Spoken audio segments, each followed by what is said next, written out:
Friends, आप सभी का स्वागत है my YouTube channel Mahi academy में।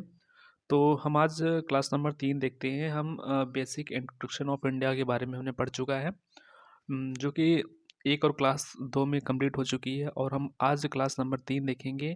भारत की जो भौगोलिक दृष्टि है, इसकी सीमा कितने राज्यों से सीमा साझा होती है, इसकी सीमा की लंबाई कितनी है, ये सब हम देखते होंगे। हम आशा करते हैं कि आपकी तैयारी जो है बहुत ही बेहतरीन चल रही होगी। तो आइए हम जानते हैं भारत की तटीय सीमा। भारत की तटीय सीमा, तटीय आप जानते होंगे। तटीय का मतलब क्या होता है? जैसे जो पानी से जुड़ा हुआ क्षेत्र होता है। जैसे भारत जो है ना, ये यानी कि इसकी तटीय सीमा की लंबाई कह रहा है। तटीय सीमा की लंबाई जो है वो, उसकी लंबाई कितनी होती है? 6100 किलोमीटर होती है। ठीक है। वो असली सीमा की मतलब कितनी होती है? 15,200 किलोमीटर। मतलब उससे जितने भी देश उससे सटे हुए होते हैं उसको बोलते हैं असली सीमा, बोलते हैं उसको। अगर हम बात करें द्वीपों को मिलाकर तटीय सीमा की लंबाई कितनी होती है? 7516 किलोमीटर। भारत के 9 राज्य और 4 यूटी तटीय सीमा बनाते हैं। वो कौन कौन से हैं, हम देखते हैं उसको।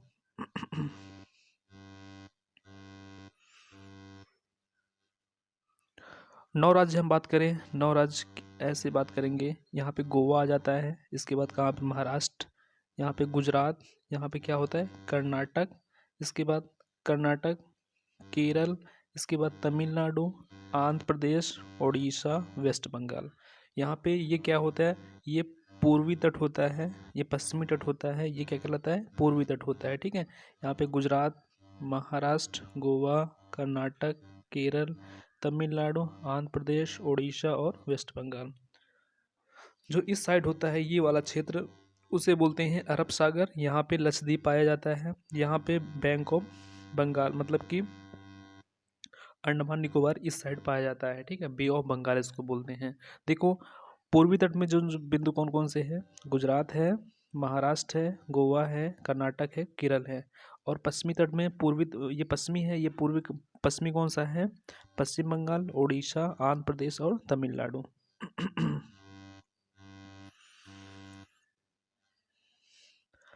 देखो, इसमें से यूटी कौन कौन से आते हैं? यूटी 4 यूटी हैं। 4 यूटी में पहला जो है अंडमान निकोबार है, दूसरा क्या है? लक्षद्वीप में है, तीसरा क्या है? पुडुचेरी है, चौथा क्या है? दादर नागर हवेली है। वो तटीय सीमा को साझा करते हैं। सबसे ज़्यादा अगर पूछेगा तटीय सीमा साझा कौन सा यूटी करता है, कौन सा केंद्र शासित प्रदेश करता है, तो अंडमान निकोबार। उसकी लंबाई कितनी है? 1900 किलोमीटर है। दादर नगर हवेली जो है, दमन दीव जो है, 27 किलोमीटर सबसे कम सीमा साझा करता है।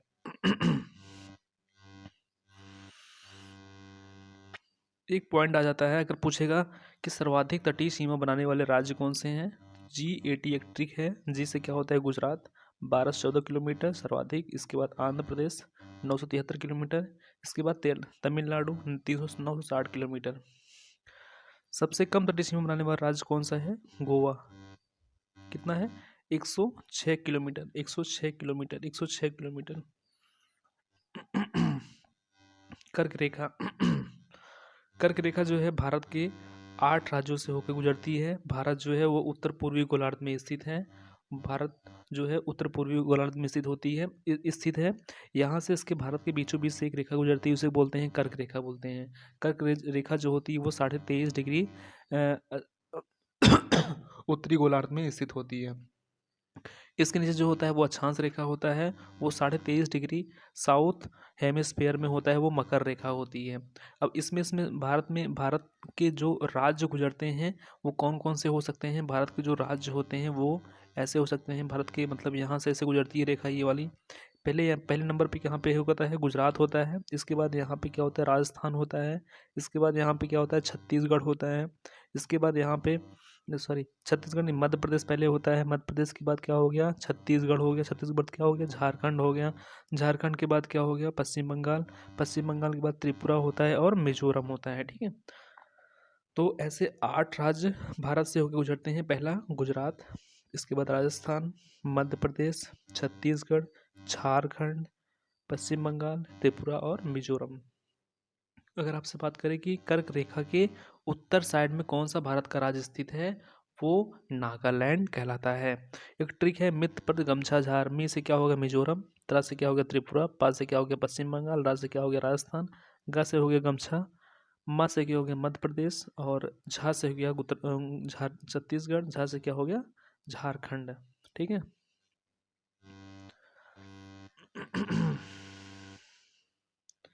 अभी हमने आपसे डिस्कस किया कि कर्क रेखा के उत्तर में पड़ने वाला राज्य कौन सा है, वो नागालैंड कहलाता है। कौन सा कहलाता है, नागालैंड कहलाता है। ठीक है। भारत की मानक समय रेखा, देशांतर के आधार पर समय का निर्धारण, इंडियन स्टैंडर्ड टाइम भारत की मानक समय रेखा कहा जाता है।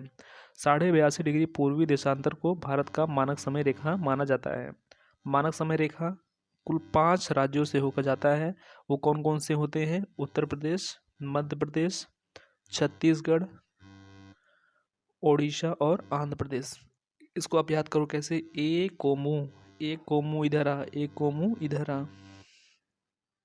आंध्र प्रदेश, छत्तीसगढ़, ओडिशा, मध्य प्रदेश, उत्तर प्रदेश। ए कोमू इधर आ, ए कोमू इधर आ। ठीक है। आंध्र प्रदेश, छत्तीसगढ़, ओडिशा, मध्य प्रदेश और यूपी। 82.5 पूर्वी देशांतर प्रयागराज के मिर्जापुर नैनी से गुजरती है। जीएमटी मतलब क्या होता है, इसको 0 डिग्री देशांतर को ग्रीनविच रेखा को अंतर्राष्ट्रीय समय रेखा कहा जाता है। अब बात करें इंडियन स्टैंडर्ड टाइम और जीएमटी के कुल 5.5 घंटे का अंतर पड़ता है। ये इंडियन स्टैंडर्ड टाइम कहाँ पे होता है, ये भारत में होता है। ये कहाँ पे होता है, ये लंदन में होता है। ये देखो यहाँ पे भारत यहाँ बीच में होगा, इसको बोलते हैं 0 डिग्री, मतलब कि एकदम बीचों बीच जो होगा वो, इसको बोलते हैं जियोमेट्रिक मीन टाइम, मतलब कि जीएमटी। 0 डिग्री से देशांतर पे स्थित होता है। भारत जो होगा वहाँ पे स्थित होता है। भारत उत्तरी पूर्वी गोलार्ध में स्थित होता है। इसके जो पूर्वी रेखा होती है उसे क्या बोलते हैं, पूर्वी देशांतर। इसको बोलते हैं क्या, पश्चिमी देशांतर।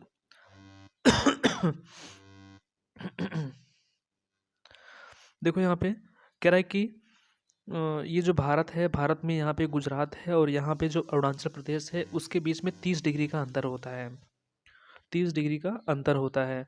ठीक है। अगर इसकी बात करें हम, ये जो होता है वो 68 डिग्री 7 मिनट पे होता है, और ये क्या होता है 97 डिग्री 25 मिनट पे अंतर होता है। तो इसके बीच में मैक्सिमम मतलब कि 30 डिग्री का अंतर होता है। 30 डिग्री का अंतर होता है।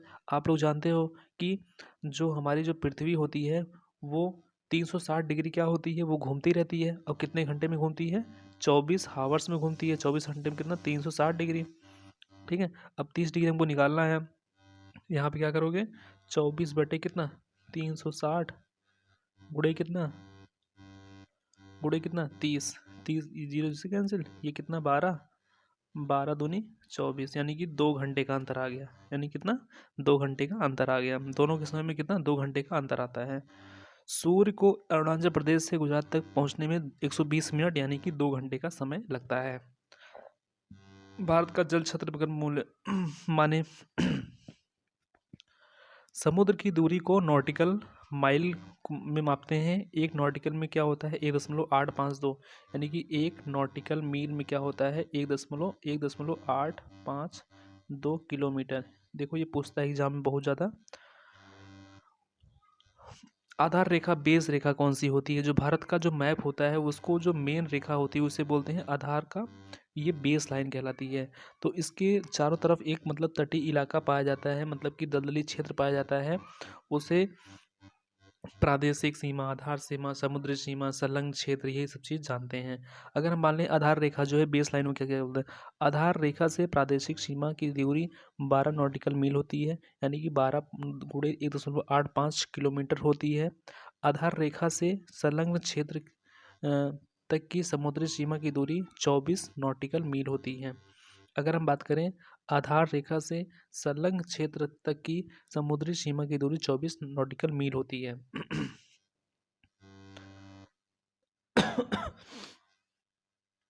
संलग्न क्षेत्र क्या होता है, सीमा शुल्क लेने का अधिकार होता है। मतलब भारत जो ये होता है ना,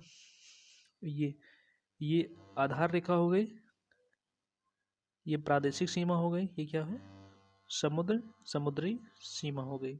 ये 12 नॉटिकल मील, ये कितना 24 नॉटिकल मील, ठीक है। तो यहाँ पे भारत का जो क्षेत्र होता है वो क्या क्या सा होता है, मतलब सीमा शुल्क लेने का अधिकार होता है, मतलब वो अपना टैक्स ले सकता है, सीमा शुल्क ले सकता है। साफ सफाई का अधिकार होता है, वो भारत कर सकते हैं। वित्तीय अधिकार होता है, मतलब धन से संबंधित जितना भी जो कुछ भी अधिकार होता है वो भारत का होता है, वित्तीय अधिकार होता है।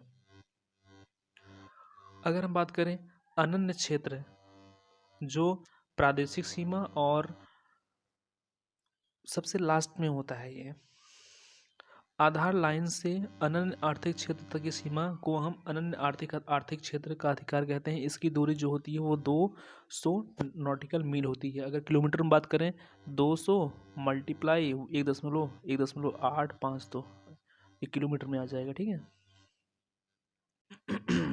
इसका जो अधिकार होता है वो नए नए द्वीपों के निर्माण का अधिकार हो सकता है, प्राकृतिक संसाधन का होता है और वैज्ञानिक अनुसंधान का अधिकार होता है। अनन्य क्षेत्र आर्थिक क्षेत्र 200 नॉटिकल मील की सीमा के बाद की दूरी को उच्च सागर कहते हैं। यहाँ पर सभी देशों के समान समान अधिकार होते हैं, यहाँ पे सभी देशों के पास समान अधिकार होते हैं। तो इसी तरीके से आपकी क्लास आज हम ख़त्म करते हैं। तो आप लोग ये सीरीज़ ज़रूर देखते रहिएगा और इसे ज़रूर फॉलो करिएगा और इसको सब्सक्राइब करिएगा। Thank you so much. आप इसी तरीके से जुड़े रहिए, पढ़ाई करते रहिए। Best of luck.